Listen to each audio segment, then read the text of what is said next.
Hey, how you doing? This is John, and welcome to John's Long Box. I just realized that I had messed up, and I put the wrong date on my Sunday comics. I put January 28th, just as I was about to go live. It said I wasn't scheduled, but I hope people realize, hope people show up, and I hope I get some people because this is an important comic, and this would be the second time I made a video about this comic, and nobody saw it. Uh, oh, Haldir is in the chat.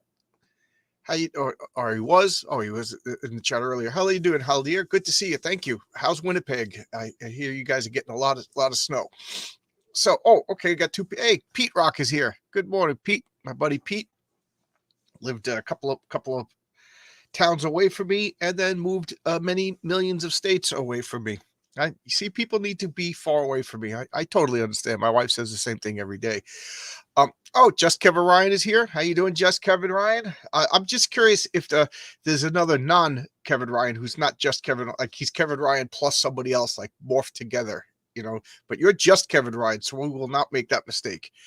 Allison is here. Good to see you, Allison. How are you?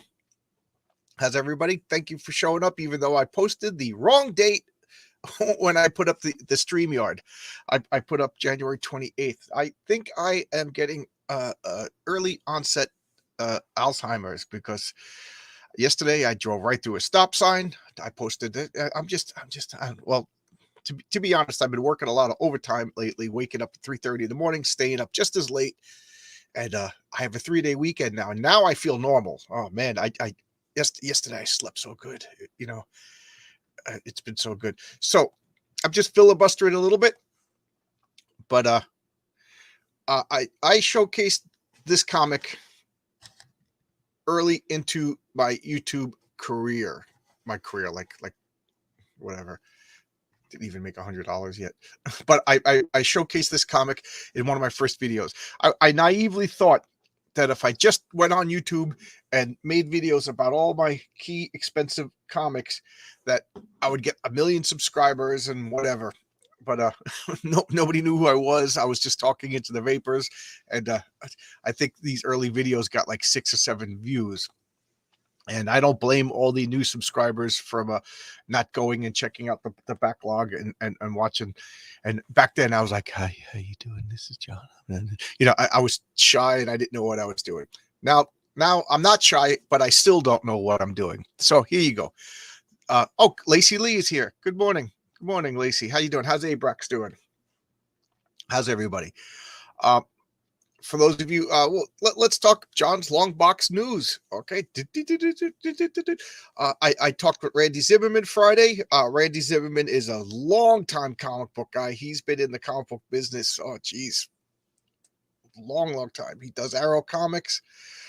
He did black and white comics back in the 80s, Dead World. And he ran a comic book newspaper back in Flint, Michigan.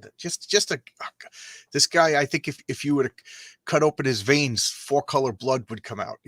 Just a great guy. I really enjoyed it. Before that, I talked to Vaughn Coleman, who has a comic coming out. 24-year-old kid, but he just impressed me with his fire and determination to make a comic. I really enjoyed that. And I talked with Brian Bow and RJ on Comic Book Team Up, a show that I do at 8:30 on Wednesday nights. I alternate that between my channel and the Fourth Age with RJ Shaw.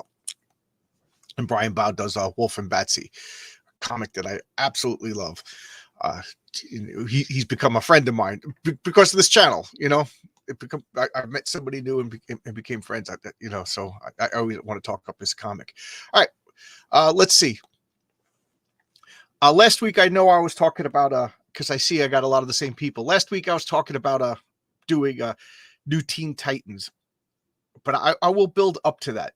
I kind of was thinking about all week about how I think this Sunday comics, it's really cool that I got people watching and asking questions in real time, and it's kind of what I envisioned my channel would be when I first created, like talking about comics, and so I think this would be a good way to talk about important key issues. That's what, unless I got like a a wild hair, or there's a reason, or if I get a guest that wants to come in and talk about something specific. I think this show's focus is going to be like key issues, like first appearances and important comics, why they're important or whatever. And I think, I showed the Justice League of America. We could all agree why that was important. And then I showed Fantastic Four #1. We could, and now this is Journey into Mystery. This is the first appearance of the mighty Thor. Okay, and I think before we open it up, I'll talk about this, my adventure with this comic. I bought it on eBay. How's that for an anticlimactic story? I bought it on eBay. I don't remember how many years ago. I know I wasn't married yet, so I bought it on eBay before I was married. And I, checked it out, got it, was happy with the price, real happy with the condition. It was one of those few times that when I got the comic, I was happily surprised. Usually they do whatever, trick photography or whatever, or I don't pay attention, and the comic is always in a worse condition than what I expected. This was in better condition. You could see this little wear and tear, and I'm not going to be able to buy top grade CGC comics. First off, I'm not going to buy CGC comics. Let me take a delicious coffee. Let me take a delicious sip of my Tim Hortons coffee in my Hellboy mug.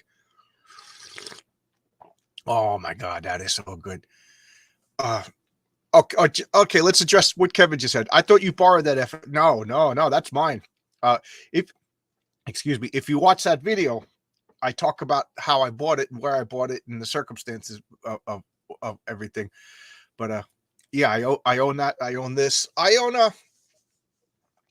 the only real key Marvel comics that I'm missing is Amazing Fantasy 15, and let's be realistic. Unless I find one in a garage sale, which could happen. I'll tell you the story of how I got Daredevil #1.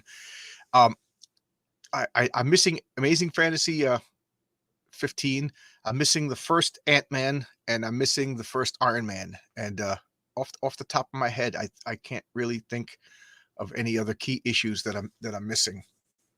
So those will noticeably be absent from this series. And unless you guys want to super chat me $180,000 so I could pick them up, which wouldn't bother me, it wouldn't bother me. I take super chats. Okay, so thanks, Kevin. How you doing? Do you get snow over where you are? All right, so it's supposed to snow today. All right, so let's focus. So this is Journey into Mystery #1. I bought it on eBay. Okay, I got the comic. I was excited about the comic, and then back then I had a storage unit, and the storage unit was miles away from my house. I was living in Queens, and my storage unit was in Long Island.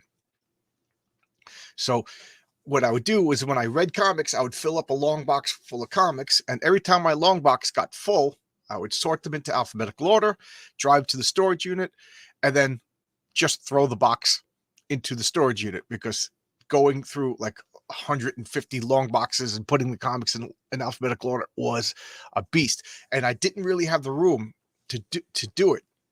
So when years later, when I bought this house 3 years ago and I built my comic book room, it took me over 3 months just to organize my comic collection before I could put them away. It was, and if you watch my early videos, you could see stacks and stacks of comic boxes all over my basement, but that's neither here nor there. So this comic is now in my storage unit.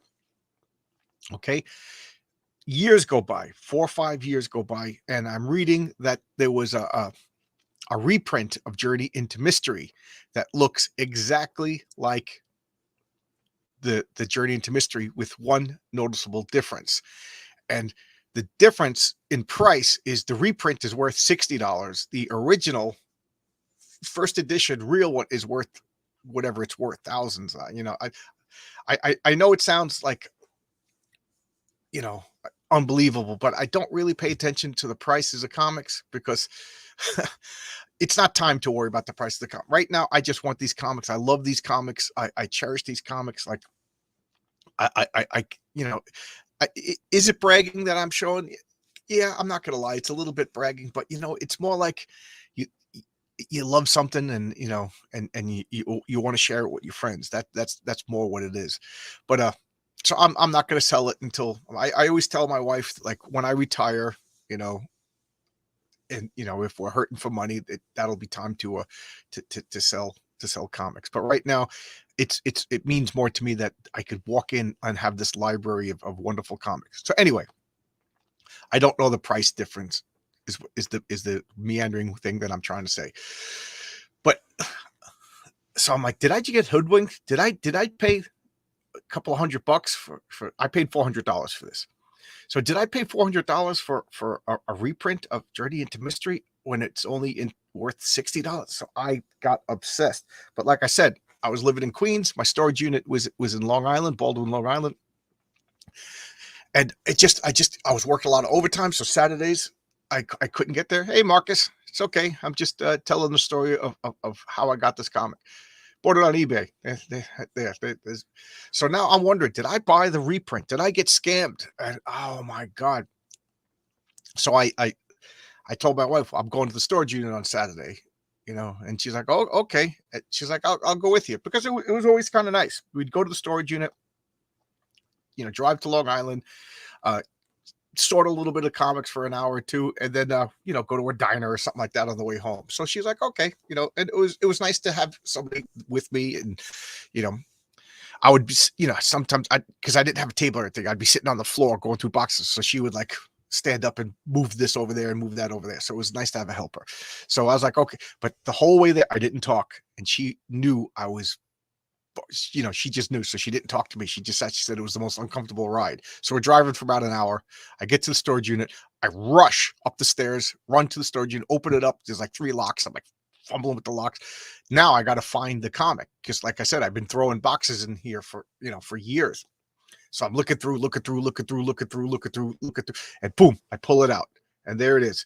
The reprint doesn't have the Comics Code Authority on it. And I was like, oh. And then I turned around, smiling, told my wife everything that was going on. And she was so relieved. She was like, I knew you were pissed, but I didn't know why. And, and the tension coming out of you was bad. So there we go. That's the story of my personal experience with this particular comic book. So here we are, introducing Journey into Mystery, introducing the mighty Thor. And as far as I'm concerned, I'm pushing back, that is an awesome cover. That is an awesome cover. Jack Kirby cover, just amazing. All right, I just got a little distracted because I'm crazy, and I will open up everything gingerly, and I'm sure everybody can appreciate it. So I will move the camera and give everybody motion sickness rather than move the comic book around a lot. I'm sure, the less I touch the comic. Sorry. Whew, good story. Thank you. So here's the first page. Even you can draw even if you can't draw a straight line, you could trace. I always wanted this as a kid, not a woman. Yeah, I kind of, even as a kid, I wanted a woman in a bikini. But what I wanted was, because I thought it would be like The Secret. Like, I get this and I'll be able to draw comic books and everything like that. But here, let's look at the Indicia, published by Atlas Magazines, August 1962. August 1962. That's the Indicia. For people that are new, this down here is called the Indicia, or the Indicia. I think it's pronounced Indicia. I'm sure Kevin knows, or Marcus. Indicia, and it's where you put all the legal stuff, all the copyright stuff. So if ever anybody says, "Hey, I made up Thor first," you could go in there, and that's the proof. I guess what's stopping you from writing any old date? But that's what copyrights and trademarks are. I'm sure the legal people figured it out as I take a sip of coffee. Ooh, so all right. I can't draw a straight line. Luckily in comics, most lines are curved. Yes. Unless you draw on a woman's chest these days, then you draw a straight line. Right, Kevin? Modern Marvel can't have curves on a woman. All right, Thor, the Mighty, and the Stone Men of Saturn. So, I'm sure Marcus and Kevin will correct me if I get any details wrong. And if I get any details wrong, it's just because of my old adult mind. But Stan Lee, they have a hit with the Fantastic Four. We saw Fantastic Four #1 last week. And thank you, Marcus. A little bit of I guess we'll do a little commercial before we start. Sign up for Heroic Tales here. This is my Substack. I'm getting email lists. I sent out 2 notifications. I sent out 3. One by accident because I was trying to figure out how to use Substack. You see, I'm not a computer person. I'm believe it or not, the last year I learned a lot because I have to make a comic. But so I got a Substack. So what it is you put in your email, you just go on a list, and then every once in a while, instead of writing 120 separate emails to people, I just write one email like, hey, so Heroic Tales is whatever, we got 9 pages made, blah blah blah blah blah blah blah, and then it just keeps you informed. So when I'm ready to launch the comic, you guys already know. So some people don't really use Twitter, some people don't go on YouTube all the time, but everybody checks their email. So I just think it's a good idea. So thank you, Marcus, for putting up there. And if I may be so bold, look at this. Pint glasses. It says Heroic Tales. That's going to be the logo for my comic. And this is the patriarch symbol. These are pint glasses. I made these. Got these made. They said it was going to take 2 to 3 months. So I ordered them early and it took 2 weeks. So I got them already. So if anybody would like these, I'm going to be totally transparent. It cost me $7 to make these. So I'm going to charge $10, and then I got to ship them to you. So it's going to be $10 shipping and handling. So it's $20. And I know I'm supposed to say, what a deal, what a bargain, but I feel bad, but there's no other way to do it, So it's $20. If you want one of these, you could PayPal me at johnslongbox@yahoo.com on PayPal. So I'll say that again. And if Marcus, if you could put that in there, johnslongbox@yahoo.com, PayPal me at johnslongbox@yahoo.com, and $20, and I'll ship them to you. I apologize for the price, but keep voting Democrat. That's all I'll say. But there you go. Heroic Tales. That's going to be the logo for my comic. And then the working model is I'm going to make a pint glass for every logo of my characters so issue #2 is going to be Mary Sue, and it's going to have Mary Sue's logo on it. I can't wait to show that logo. That's going to be awesome. But right now we're focusing on the patriarch. And I also, these are coins that I made for I made a board game convention. Look at this. Look at these coins. These are awesome coins. This is metal. 1-inch diameter. And then on the back, it says it's nice to see you. So I'm making coins. It's going to have the same thing. One side, the coins are taking a little longer. The coins are going to say Heroic Tales on one side, and the other side is going to have the patriarch symbol. And the coins are going to be included. If I hit a stretch goal, I'm going to give everybody who buys a comic a free coin. That's the whole idea of stretch goals is you get extra stuff. Unfortunately, this is so heavy. This is an add-on. This is something that you buy extra, so the coins, and I'll also make add-ons if you want to buy extra coins. Okay. Oh, and Marcus is okay. A lot of comments. That's not expensive. Don't apologize. Thank you, Allison. Thank you. Yeah. I'm the worst salesman. I don't like to, I can't take compliments well, and asking for money has always been a thing. My father said to my family one Thanksgiving when everybody was busting my chops for being a comic book nerd, my father said, don't make fun of John. He's the only one of you who's never asked me for money. And I have been proud of that. So, whatever. And then Marcus tells me that it's Indicia instead of Indicia. Yeah, I always thought it was Indicia. Somebody corrected me once, so I said Indicia for a couple of videos, but it's Indicia. Thank you. You're not going to make 7-Eleven Slurpee cups for my characters. I got this. You want this, Kevin? This is a John's Long Box exclusive. There's only one made. It's this Odin 7-Eleven cup, and you can have it for name your price. Nick X is here. Nick X, thank you for showing up. Nick X is going to be working with me to make my comic. That's all I'm going to say right now, but I plan on having a long working relationship with Nick X. Great guy. Matter of fact, Nick X made this logo. There you go. If anybody needs a logo made, contact Nick X. Great guy, talented guy, super knowledgeable guy. That's what you do. You don't have to be the smartest guy in the room. You have to contact the smartest guy in the room. And the smartest guy in the room is Nick X over here. I should charge $2 for what? For this? I'd go broke. My wife would divorce me. Hey, Levi Skeen, hail to the chat. Good to see you. Thank you for showing up. You know, Levi, thank you. I'd love to see. You should charge more for the tumbler. I feel guilty. I feel guilty, Marcus. I appreciate it. Now, nothing's stopping you from paying more if you feel like it. Oh, I should charge 25.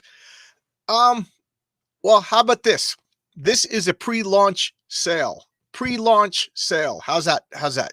When the comic is launched, I'll talk with Nick's and I'll talk with Critical Blast. We're gonna have a three-way video chat to set up the campaign. Which, Nick, I hope we will be talking about this sooner rather than later. I don't want to give any definite dates, but you know, I'm just waiting for colors, and then we're gonna start setting up the Fund My Comic campaign page.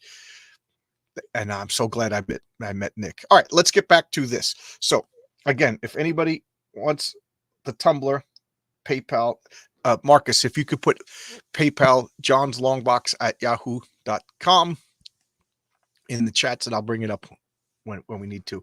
All right, so let's focus on this. So I saw a comment here that I thought was funny. Great idea for a band name, the Stone Men of Saturn. Yeah, if you're going to start a metal, first off, it has to be a metal band. I agree with you, Pete. And it has to be like the band Fu Manchu, like a stoner rock band. You know, for a guy who doesn't smoke marijuana, I don't. I love stoner rock. I love Freedom Hawk. I love Wolf Mother. I love Fu Manchu, Monster Magnet. Yeah, these are all stoner rock bands. Hey, a new name, Swine Dog. I remember those 7-Eleven Slurpee clubs from when I was a kid. Yes. This was one of my first earliest comic book memories. So copyright 1975. So it was 1975. It was a cold winter day, and I went to 7-Eleven. You know, I'm exaggerating. It must have been summertime because I got a Slurpee, and my brother James bought a Slurpee in this cup for me, and we put it. After that, I put it in the. My mother put it in the bathroom, and it was the cup that we put all of our toothbrushes in for years, and then it just disappeared one day. It was gone. So I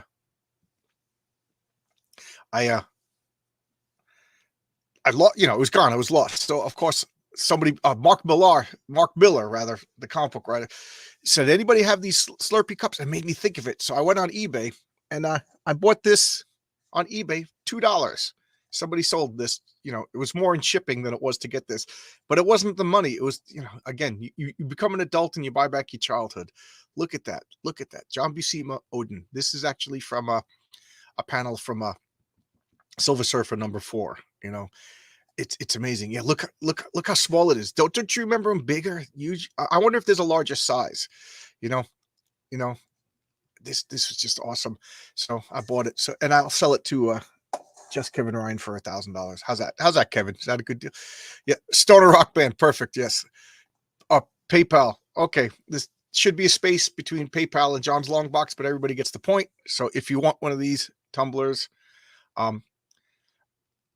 is it called the tumbler? It's called the tumbler, right? Pint glass. These are quality. This is like something that you'd get in a bar. I've got these made before for my John Con.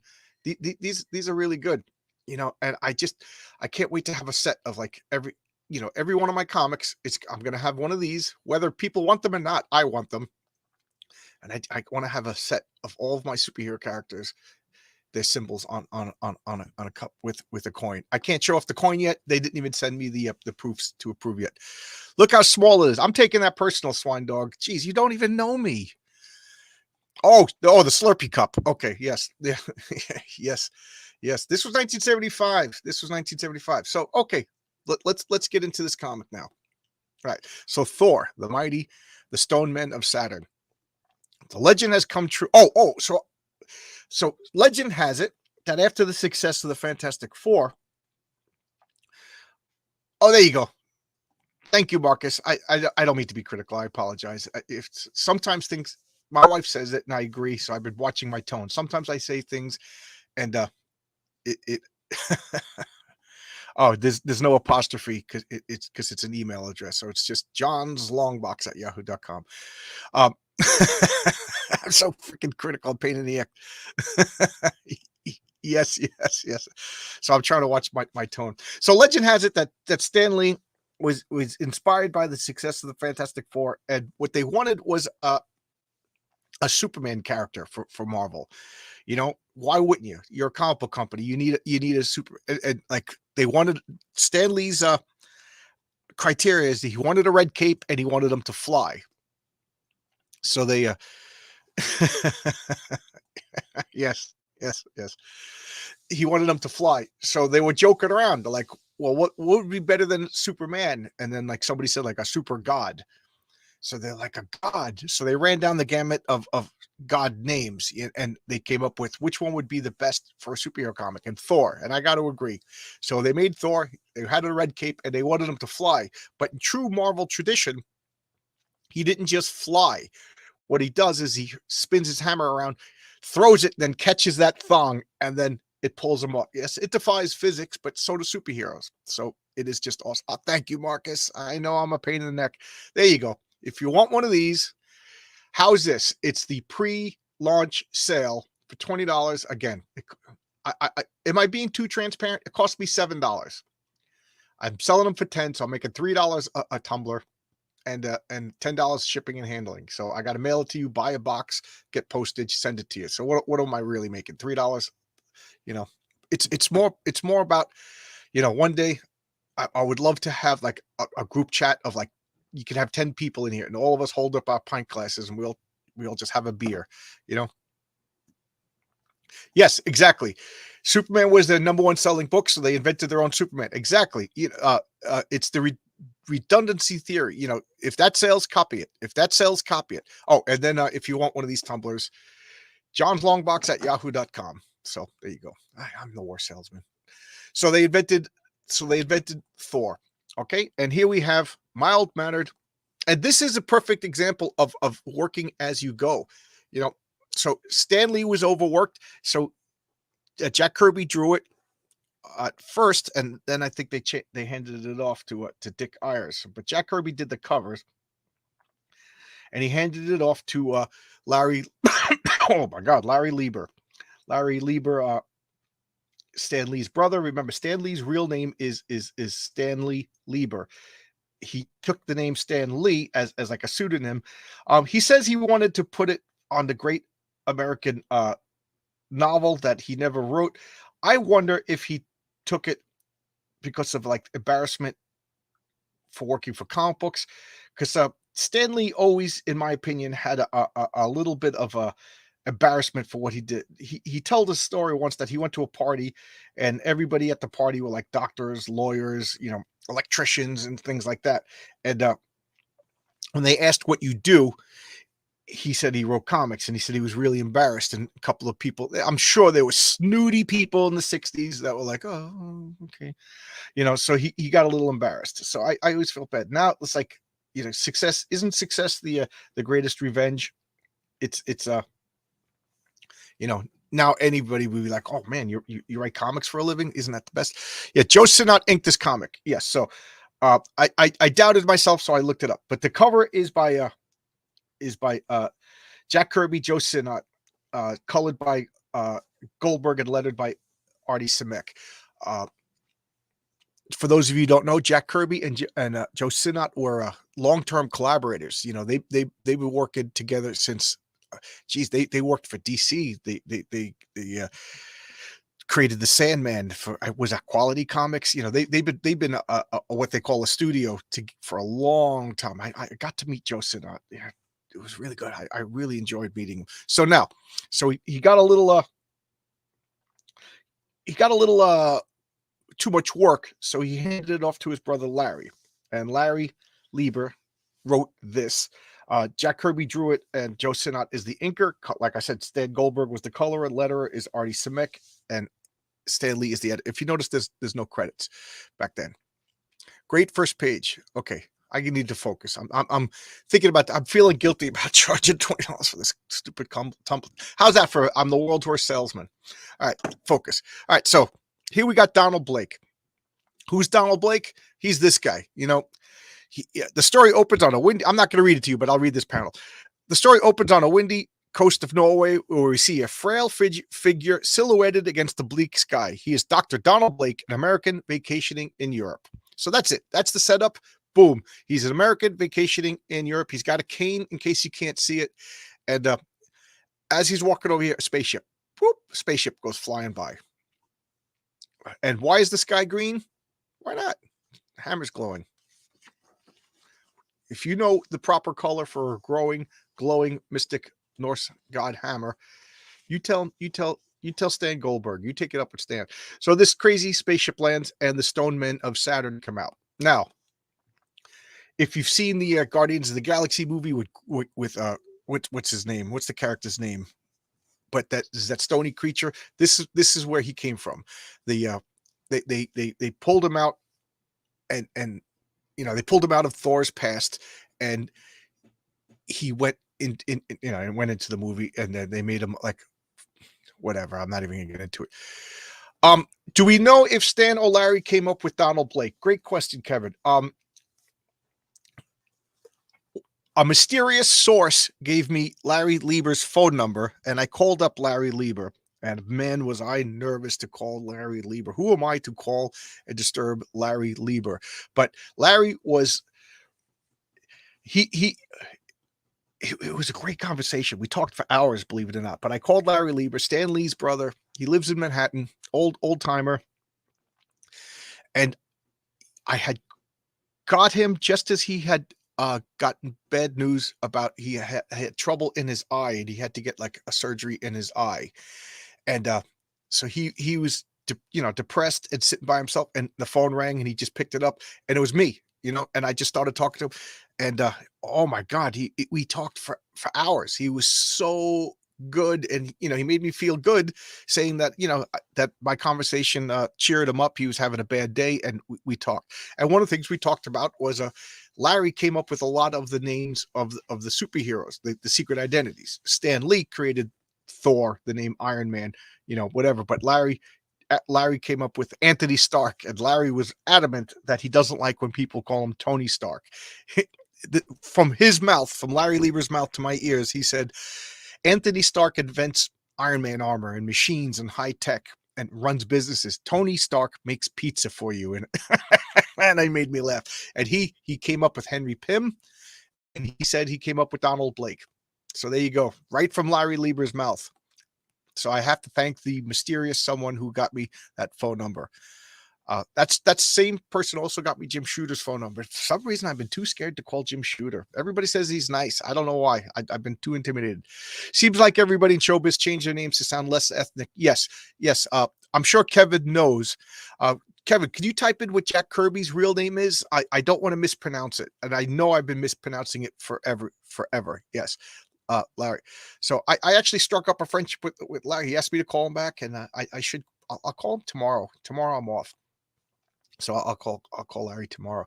So anyway, these are the Stone Men from Saturn. And again, this is Stan Lee being a businessman. He's hedging his bets. If I go back to the cover over here, you see these monsters. Why are there monsters? If you notice the trend, good point, Marcus. Good point. If the character's name isn't alliterative, it's usually Larry Lieber's it's usually a Larry Lieber name. Good point. You know, it's obvious now that you pointed it out, but I didn't think of that. Good point. Thank you, Marcus.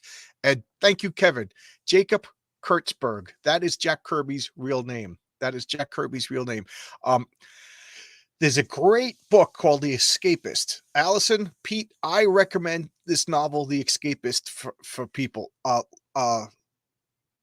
It is based on, you know, if you take Will Eisner, Jack Kirby, and Stan Lee and mush them into two people, it's the main two characters of The Escapist, and it's a pseudo history of the creation of comic books. It is wonderful. I gave it to my wife to read, and the last paragraph, I go to look at her, and she had tears in her eyes. Oh my God, what a good book! What a good book.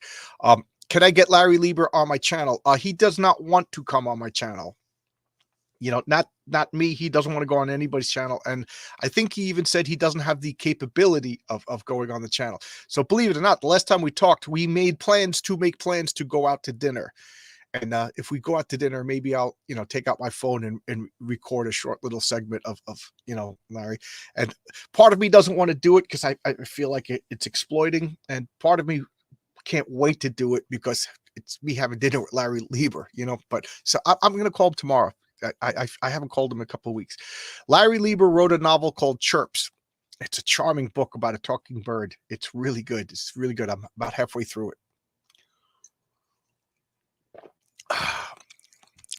If anybody is interested in comic book history, I have a live chat with Cat Ironwood, a legendary comic book editor and one of the most important people in comics that you've never heard of. Go check out my live chat with Cat Ironwood. It's amazing. Maybe, Marcus, would you be able to put the link in the chat for my live chat with Cat Ironwood? You know, she doesn't show her face. She was a little shy. I think she was a little gun shy. She didn't know if I was going to be doing gotcha stuff. But oh my God, I love that. It's one of my favorites. So anyway, Stan Lee is hedging his bets. Monsters, Fantastic Four had a monster on the cover. Fantastic Four were fighting monsters. Thor's fighting monsters. Coincidence? I think not. So these monsters, the Stone Men from Saturn, what are they doing? They're doing Space Invader stuff. This guy's taking out a laser gun and he's shooting. Look at this. He kind of looks like the Thing. And here we got this Norwegian, you know, because that's what all Norwegians look like. Just running through the woods. He's he's alerting the authorities. Stone speak, you know, from just look at this panel. Look again. The storytelling is magnificent, you know. Oh, I just realized that the page is not on the camera, so I have to move. Sorry about the motion sickness, everybody. But look at this storytelling. Can you see what's going on? Don't read the words. Don't read the words. But we got this guy. He's talking to the police. Then we cut to Donald Blake. You know, he's wandering far, and Donald Blake, what does he do? He catches up. He sees the Stone Men. Why? Look at that. Sometimes you just got to have a panel of a foot. You know, the Stone Men see him, and he runs. He's, you know, he trips, and he sees a cave. He goes to hide in the cave. I'm going to turn the page. Just when I turn the page, everybody can understand that's where my heart starts to race. This is a really good book, really printed. I don't even want to give it a CGC rating number because that's all bullshit. Oh, I just saw this, Kevin. I used to read Iowa when she wrote for CB. Yeah. She's an important figure in comic books. And she reinvents herself every couple of decades. You know, now she's like an old granny making potions and stuff, you know, almost like the good witch of the West Coast. So Thor goes in here, and he's trying to block the tunnel with the boulder, but he can't move it. And, you know, he dropped his cane, his clothes are ripped, and this door opens. Boop! This magic open sesame door just opens, and inside is a walking stick. Now, I remember, excuse me, when my brother bought me this cup. So my brother James, it's all his fault. He started all this comic book nonsense. His favorite superhero at the time was Thor. You know, my brother's a construction worker also, and you know, he loves to build stuff. So he just liked that Thor had a hammer, you know. So he was telling me we had a walking stick in the house, and he would bang the walking stick and throw it, and then pull out a hammer from behind his back. And I just remember saying, that's ridiculous. There's no superhero who has a walking stick that turns into a hammer, and then, he was right. So he finds this walking stick, he's looking at it, and, he's using the walking stick as a lever to push the rock, and it doesn't work. In frustration, he smashes the walking stick against the stone, and boom, he gets, transformed, and and notice that he's not talking like classic Thor yet. This is still, again, I said this about the Fantastic Four. The first 10 issues, they were figuring the characters out. This Thor went through a similar larval period. So this is like the larval period. I just like saying larval period. This is the larval period. I'm going to just make an hour video of me saying larval period. And so he's transforming into Thor. No, it isn't, man. I can feel my body bursting with power such as I've never seen before. And then, I love this. And then we got this writing on the hammer. So it's on the hammer. Whomsoever holds this hammer, if he be worthy, shall possess the power of Thor. And we all understand the power of pronouns, right? Pronouns. We're bombarded with pronouns every day. So you have to be a male to be Thor. So Jane Foster can't be Thor. He be worthy. Or maybe he be, and then be Jewish. Thor, the mightiest legendary god. So he is now a guy who turns into a facsimile of Thor. So listen to this word balloon. Again, I know Allison's new to comics. This is called a word balloon. Okay? You see this white with the words? That's called a word balloon. And you see this these are called pointers, and they point to the person who speaks the dialogue. I might as well give a little miniature. You see this white, you see the negative space formed by the panels? Those are called gutters. Those are called gutters. And this box, these are all called panels. And again, like I said, Allison said that she appreciated the Comics 101. And I'm adopting the Jim Shooter method of every comic could be somebody's first comic. And you read like this. You read in a Z pattern, and you start up here. So if there was more word balloons, you would read the word balloons in a Z pattern within each panel. So, okay, let's Larval Marvel. There you go. There's a psychedelic metal acid band. Hello, Genuine Comics, Dave Brink. Great guy. Dave Brink has a comic called Top 10. Great guy. He helped me out in a bind. I'm very, very appreciated. I said to Valerie Diorza, whose name I'm sure I'm butchering, that she wants to make comics. And I said, everybody in this community has been so helpful. And when I wrote that comic, I was thinking of Genuine Comics, Dave Brink in my mind. He's a good guy. So Marcus, if you could put up his link for a top 10, it's Genuine Comics. It's on Indiegogo if I remember correctly. This is the Cat Ironwood video. Yeah, it's called Perfect 10. What did I say? Geez, I can't rewind real life, can I? Just a general class. The background of each panel on a page had a different color. Yes. I was talking about a lot of that last week, but since Kevin brought it up again, I noticed that each background has a different color. Well, this one has the same color as this, but they're separated. Why? So it doesn't become like I said, a melange. It doesn't become a bisque of colors. It's every panel has its own unique identity, and I see that seems to be missing a lot in modern comics, especially early 90s comic. So Discovery. So what is this? This is a story. It's text. There's no pictures. It's just somebody wrote this and that's it. Why did they do that? They did that because why is my brain farting? They did that because I heard, and I'm sure Kevin and Marcus could correct me.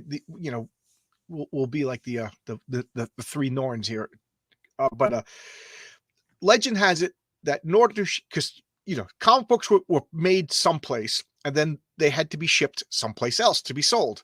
The biggest problem in human history is been moving of goods from areas of plentiness to areas of where it's needed, moving goods, moving resources around.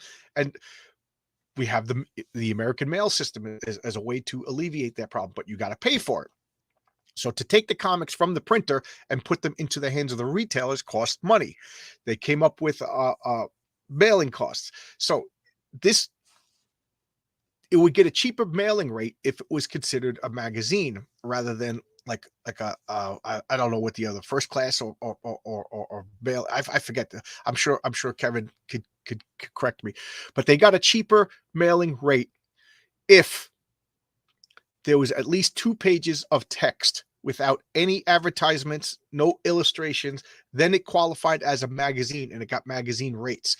So they put text. So they would write, I thought they were poorly written, quick little morality plays. Some of them just were awful. And it was just really a space killer, just so that they would get a cheaper rate to mail the comics and therefore make profit.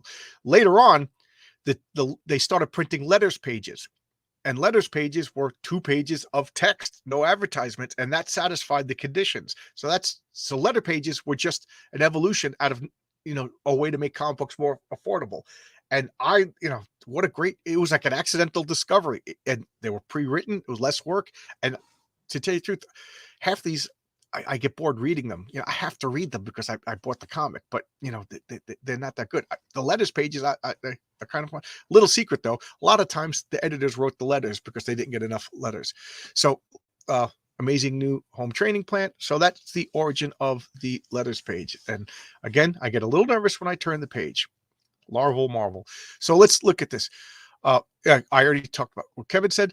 I'm sorry. What did I say? Genuine Comics. Dave, what did I say? Classic Thor. Back when comics were still for nerds. Good times. Absolutely. Absolutely. L.E. McDisappointed. Your name just made me giggle. Yes, you pay to use my mail stream. That story, Discovery, was first printed in an astonishing. Okay, I didn't know that. Thank you. Oh, here you go. Get Perfect 10 with the catch-up tier. Here you go. I backed. Hit the like button. Thank you. Hit the like button. Hit the bell for notifications. I got it. Oh, I said top 10, not perfect 10.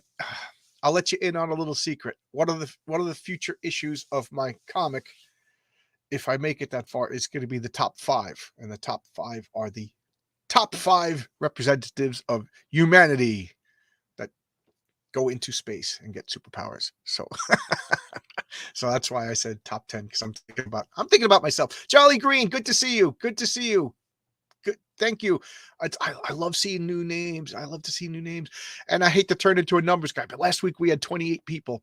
Can we get 28 people? That would be great. Okay, so let's get back. Now we got chapter 2. Oh my God, do I love this page. First off, can you see the condition is awesome? This looks like it was just printed today. Just look. I don't know if the camera is doing justice of how good this page looks. 3 panels, 3 absolutely wonderful panels. The rock is blue in all 3 panels. The ground is brown in all 3 panels, but the backgrounds change. This one, there's no backgrounds. Jack Kirby, it's a little bit of a cheat. There. Can you see we don't need no panels. We don't need no stinking panels. Our mind, that's one of the things. If there's a great book called Understanding Comics by Scott McCloud. And it's just, it's a textbook of how to make comic books. It's really, really good. And that's one of the things he says, that you got to let the viewer do a little bit of work, and I think that is just good advice. The viewer is filling in the details. First off, let's be honest, this was written for children. I think Stan Lee and Jack Kirby and Joe Simon and Larry Lieber, if you ask them, I don't think they would have been like, wow, I can't believe people are like studying these comics like pieces of scholarly work. 1961, 40. Oh my God, 60 years later, this comic is 60 years old. Look how good this is. So our brain is filling in the background details. if I didn't point that out, I would guess that nobody in the chat would even notice that there's really no background here, because why? Because we're animating it in our mind. Look at Thor's over here, the Rock is over here. Jack Kirby in his brain rotated this image and drew this over here. It's perfect. It's, in this space right over here, we animated it. We didn't even notice that there's no backgrounds because this is perfect storytelling. And then look, he's facing the right way. Look at this smoothness. Could you see how, this, if we showed one panel at a time, just flipping it, it would almost be animated. Look at that. This is awesome. Awesome storytelling. Awesome sauce. I can lift it as if it was cardboard. Now look at the primitive belt. It's a little different, but pretty much this has been, he's got that baby face over there, but pretty much this has been the consistent look for Thor for 60 years with a few, comic books. They always try out new costumes, stuff like that, but they always come back to the classics. That's why I don't get mad. If you remember, there was that Superior Spider-Man and everybody was outraged. I was like, this is just a storyline. They'll go back to regular Spider and they'll make a big deal about going back to his costume and everything, the status quo. That's what Chuck Dixon calls the illusion of change. The illusion of change. We don't really change. We don't really want Batman to become an 80-year-old man with a cane, and we don't want Mary Jane aging up into a 50-year-old woman with a big belly. You know what I mean? We want Mary Jane to be sexy forever. So we create the illusion of change. As I take a sip of coffee. Okay, I see the look at this comment. Stippling Vaughn. Good to see you, Stippling. Good to see it. Flat colors are still superior. I agree with you. I was going to say a mean comment, but I'll take it back. But I think back here, first off, it's what I'm used to. It's from my childhood, so of course we get nostalgic and we therefore like it. So I try to be like your boy Zach over at Diversity in Comics, and I try to erase nostalgia and look at things objectively. And I look at the reprints of these and omnibuses. It makes sense to Marvel's going to reprint these. Not everybody is a crazy maniac who's going to shell out hundreds of dollars to buy these old comics. So they reprint them, but they reprint them on superior paper and they just look bad. So I do objectively think that flat colors are superior. Good morning. I love this. Everybody's nice. Stan Goldberg is the underpaid, forgotten creator of the Marvel Age. Yeah. I wouldn't have agreed with that out of ignorance before I started this channel. Now I cannot argue with this. We should send Understanding Comics to Eric July. Okay. Marcus is going to get me in trouble. For those of you who don't understand that comment, Eric July is a YouTube personality. I think he was in a heavy metal band. He's a commentator on Blaze. He's extremely popular libertarian news commentator, and he made a comic. He made a comic called ISOM, ISOM, and he charged $35 for it. And to his credit, he charged for the comic, and then I maybe I'm exaggerating, but only a month or two later, he sent it out. Printed really well on quality paper. The problem is, it's not a very good comic. Now, I got no problems with somebody making not a very good comic. Lots of people do it. Marvel did it. DC did it. The problem was it was $35, and he was bragging that all of the crowdfunding people, they take your money, and then months later they send you a comic. Well, first off, we're adults. Second off, a lot of those comics that took months to make, they're quality. I'm not a millionaire. When I launch my comic, I'm going to set 6 months. And I hope to be before that because, it's the Scotty method from Star Trek. Oh, I need 4 hours. And then you really only need 10 minutes. And then you look like a miracle worker. So I'm going to do a little bit of that inside secret. Don't tell anybody. Unlike the way Comicsgate is working today, conversations between people should be private unless they're understood to be public. Enough about said. Snitches and witches. Snitches and witches is my new catchphrase. So, don't be bragging. Don't write a check your ass can't catch. I still like Eric July. I know he's a controversial figure. He came on my channel when I was nobody, and I'm still nobody, and he was very nice to me. So that counts. I may be an asshole, but I'm a loyal asshole. Eric was nice to me, so I'm not going to talk bad about him. He, I don't know if I don't have any. I don't think he did anything maliciously. I think he hired an artist, and he just didn't know any better. This artist, it's all 3D SketchUps, and the costume is boring. I blame Eric for the writing. The art, it's just dull. It's just dull. And I bought issue number 1. I bought issue number 2. I'm intrigued enough to buy issue number 3 now because I want to see if it improves. But if it doesn't improve, I'm not. I feel really bad saying this stuff, but I don't want to hurt anybody's feelings. I don't want to mess with anybody's business. Granted, Eric could afford it. He made $3 million on his comics, so good for him. And I believe a rising tide floats all boats. But don't I don't know. I'm getting more into the weeds. But he wrote a check. He bragged, and his comic. The bottom line is his comic's just not that good. That's the bottom line. Okay, I'm beating around the bush, but I'll just say that's the bottom line. And I would say that to anybody. I would say that to anybody. If your comic is not that, if my comic is not that good, let me know. I want to make a good comic. I think it's good, but then again, we get emotional about our babies. You know what I mean? Every parent thinks their kid is the best kid in the world. I meant Stan Goldberg is underrated, but he's probably underpaid too. Probably. I just assumed Severance stuck in and erased it. Did I miss a comment? I don't quite understand. But you talking about Marie Severinsen or John Severinsen? A brother sister team or Coletta. Oh, the face, Thor's face. Is that what you're talking about? Let's see. 35. I will agree that it's not worth it. I will say that I was disappointed, and I wish, I'm going to adopt the Stan Lee method. If you don't like my comic, that's fine. I wish you would like it. I like it. I personally think if you like what we're talking about, you will love my comic. The art is top notch. I got a great colorist. I'm an enthusiastic writer. So you will like the coloring. You will like the art. That's, to me, that's an objective fact. The writing, that's on me. Whatever. I think it's a self-contained story, and I'm not going to charge $35 for a comic that doesn't. It's self-contained. You're going to be able to enjoy everything. Even if you walk away after one if you buy Heroic Tales 1 and walk away, you're going to get a complete story. Okay. Are we adults? I don't know. I'm old. I'm old, but I don't know if I'm an adult. Agent Zero, Justin, talking about a guy who gets it. Justin has a comic called Chrome Dog. Justin K. Sweet.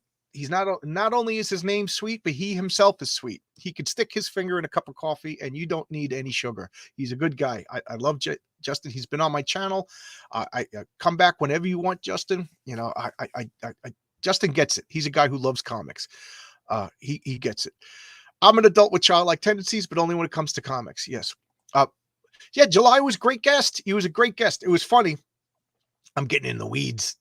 I'm gonna have to speed this up, but he came on my channel and he talked, and it was funny because he didn't know me from a hole in the wall. He came on and he just started selling, and I respect him for that. Always be selling. I wish I could be a better salesman. So in my brain, I said, this guy is just a selling machine. My whole object, I want to make him laugh.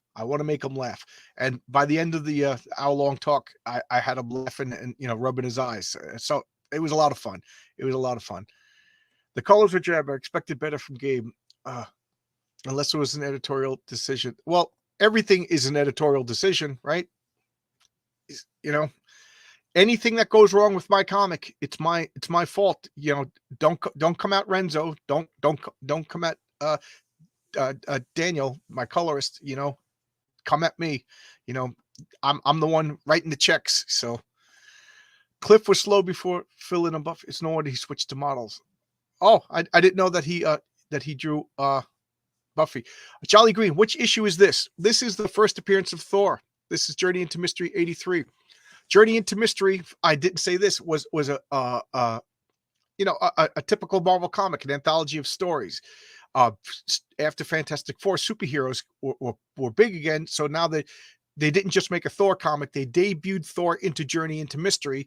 And for the next 20 issues or so, it was Journey into Mystery with Thor. And then sooner or later, they just dropped the Journey into Mystery. So Thor, until modern days when they started, never had an issue number 1. So Thor, it's funny because Fantastic Four came out first, but Thor had higher numbers because they had an 83 issue jump. How's that for confusing? My thing with Eric July, who's talking so much smack against the big two for years, and then he shoots. Yeah, I can't disagree. I can't disagree. I want to disagree, but I cannot disagree. The missed background on panel 2. Yeah, we were talking about that. We were talking about that earlier. Okay. I just connected the two. So you think somebody might have erased it? I think maybe Jack just skipped on it. You know, it's one of those cheats things. John promises all the staples will be. Yes. And thank you, Kevin, for bringing this up. If you, there will be an add-on tier for extra staples in your comic. I will charge $1 a staple, and we will give extra staples for your comic when you buy. Aw shucks, Justin, I just did a video on Chrome Dog. Justin over here is the guy. He's the man behind Chrome Dog. If you want to check it out. I offered to redo that video because, man, I was just so tired working overtime, but I really wanted to be timely, and I wanted to do a video, and Justin says it's fine, so thank you. Stop putting your finger. I was going to make a rude comment, but thanks for the comic reading lesson. Yes. Oh, Zarkan is here. If he throws his hammer, he has to get it back under 60 seconds. Yes. Thank you for bringing me back. I got friends coming over for an hour for Dungeons and Dragons, so I want to speed this up. Everything about ISOM isn't good because July doesn't care about his comics. He wants to make money while building IPs to profit. I don't know his motivations. My telepathy doesn't work, but I can't agree or disagree. And again, I'm not. Oh God, I can't believe I was just about to say this. But let's just say witches and snitches. I'm not gonna snitch on people and cackle and create gossip. You know, this is what it's about. It's about these comic books. It's about these comic books. Those of you who know what I'm talking about understand. Those of you who don't know what I'm talking about, let's just say that there's been a lot of baby goo goo gaga cackling, as I call it, mean girls gossip in this independent comic book sphere lately, and it's very demoralizing. Let's just leave it at that. Thor comic talk is better than ISOM talk. I don't even think Eric July would argue with that. So here we have, he's transformed into Thor. Look at that baby face. Don't you just want a baby face Thor? And it's easy for him to remove this rock, and here he is standing out here and just lounging. He's just lounging over here. He puts the hammer down, and just like who said the 60 seconds? Who said the 60 seconds? I forget, but 60 seconds have elapsed, and he turns back into Donald Blake. So that's they establish his weakness over here. And again, to me, this is why early Marvel was superior to DC at the same time. Normally you follow up a statement with like that. That's my opinion. Fight me. Don't fight me. If it's all in jest. But I prefer Marvel because of, and if we could say realistic over a guy who turns into a Norse god. But I like this weakness. If he's not touching the hammer, he turns back into a mere human. What a great weakness. It harkens back to Billy Batson saying Shazam. He has a weakness. It makes sense. This is the source of his power. And I firmly believe, well, not that I firmly believe, it's the objective truth that at this point, he was just a guy who transforms into a facsimile of the God of Thunder. And it's not explained yet. It's not explained yet. Why? Because they didn't know if this was going to be a hit. They didn't know if they were going to continue with this. So this is just a guy who turns into a facsimile of Thor. Jack Kirby later on inserted this whole backstory of Norse mythology and Odin and Loki and Surtur. He turned it into, so this was just a superhero version, a superhero who calls himself Thor. Let's call it that. Jack Kirby made him that he is actually the God of Thunder and everything like that. And it just builds, it's so good. So the more it pulls away from Stan Lee and more Jack Kirby takes over, it just gets better and better and better. And Agent Zero, Justin wants to, he wants to squeeze those baby Thor cheeks and sweeten them up with his innate goodness. So he's like, he touches the hammer again. He turns back into Thor. I would also like to point out that Donald it means thunder. It's a derivative of Donar, the Teutonic word, and Thor. One of Thor's names is Donar, god of thunder. Uh, you know, so I just think, an accidental quinky dink, as my mother would say. So now he's playing with the hammer. We're establishing what he could do. You look at it again, background. We don't need no stinking backgrounds. Why is the sky purple over here? Because we established that over here there's a mountain. So if you're like me and you look at this panel, your peripheral vision sees this. You see that there's a mountain. So it tells your brain that this makes sense. Why is the sky yellow over here? We've seen sunsets, you know what I mean? It doesn't make sense, but it works at the same time. And look, I love this. He throws the hammer. Look at this animation. Is anybody following me? Look at that animation.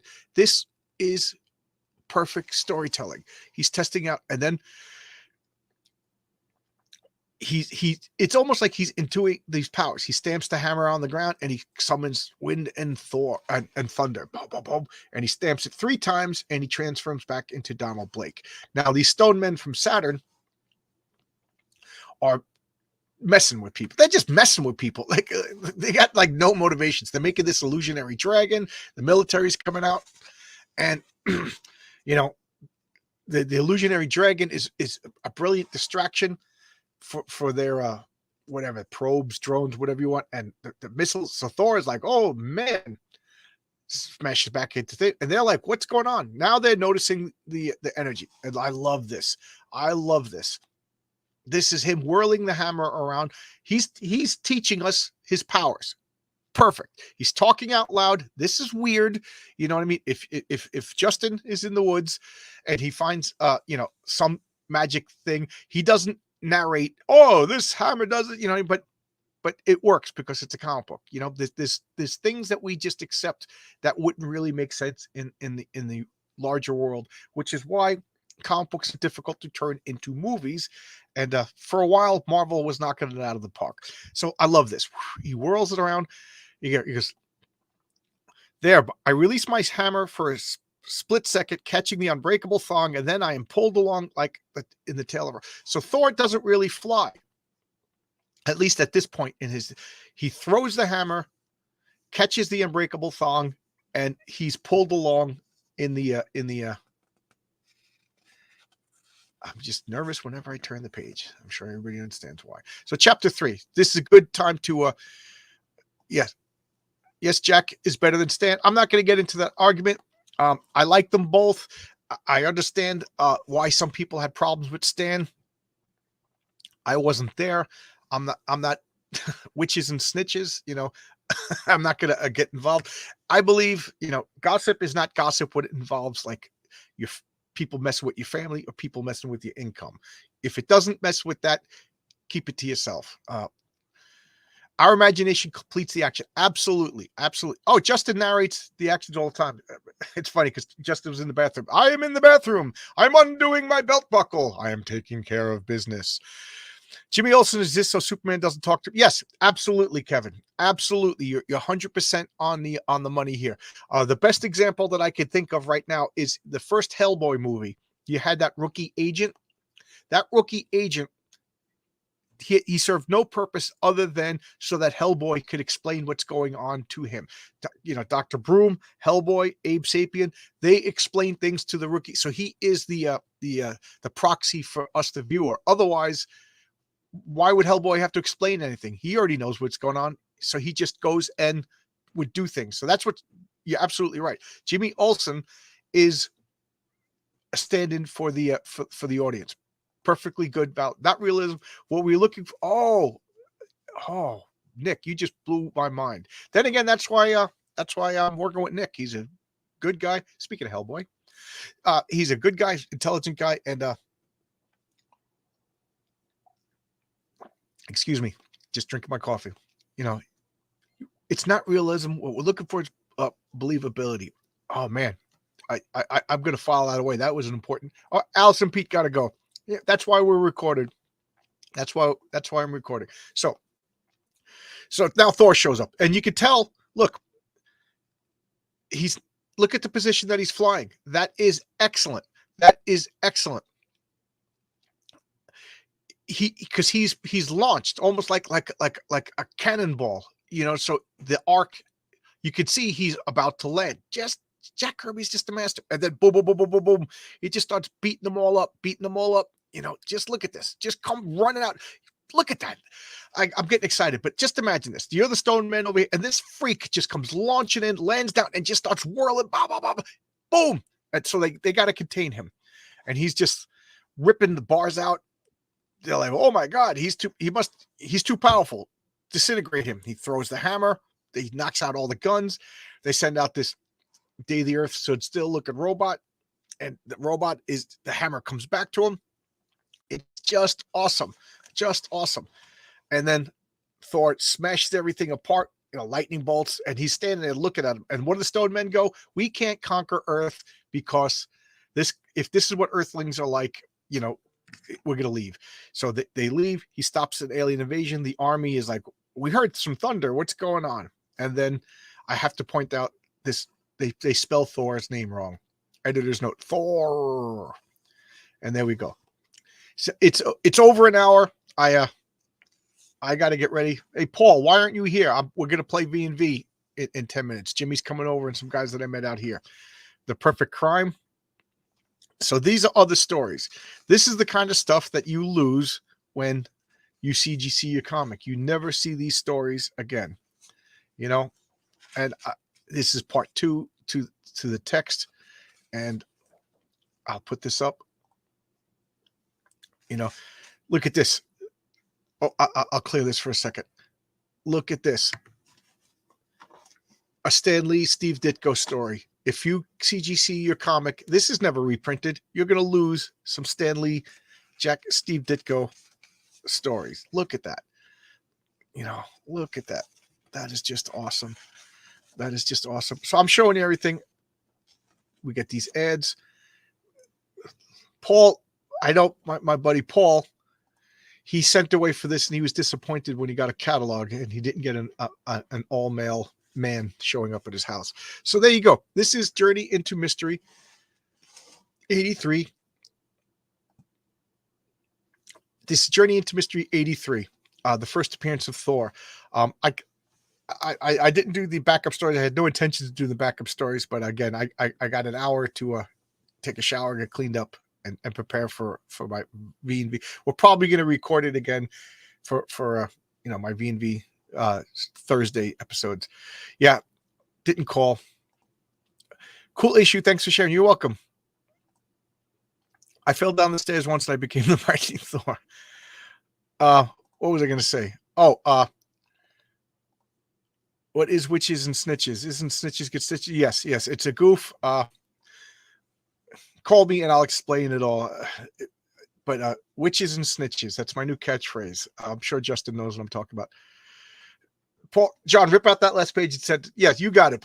You got it. I'll take my $20,000 comic book and turn it into a 50-cent comic book just for you. You got it. So again, last before we sign out, sign up on my Substack to be on my mailing list for Heroic Tales. And if you PayPal me at johnslongbox@yahoo.com, no apostrophe, just John's Longbox. If you could put it again in the chat there, Mark. But this is my pint glass. Again, I'm charging $20. That includes shipping and handling. This is the pre-launch sale. I'm going to put these on add-ons. This is a real beer, a real bar quality pint glass. That's the symbol for the Patriarch. That's the logo that Nick Axe created. And $20. I don't have a lot of these. I didn't know how many to make. So first come, first serve. Once the comic launches, maybe I'll make them $25 or so. I don't know. Everybody's telling me I'm charging too low, but yet nobody has bought any. And thank you, Levi. Thank you, Levi. I have to get going. Next week, I'll probably do Avengers #1. Okay. So I really enjoy this format for Sunday Comics, doing key issues. And thank you, everybody, for showing up. Thank you for the new faces in the crowd. Here we go. Marcus to the rescue. John's Long Box, $20. include your address and everything, and I'll sell you $20 for these. Paul, you live near me. I won't charge you postage and handling, but it's $10 if I'll put it right in your hand. If $10 is for shipping and handling. So I'm only making like $3 a glass. But whatever. There you go. If you live near me and I could just put it in your hand, it's $10. But I'm the worst salesman in the world. I am terrible. So there you go. Thank you. And I got to get going. I got to, I'm promising my friends a total party kill today. And just remember, it's all witches and snitches these days. All right. Thanks a lot. Bye-bye.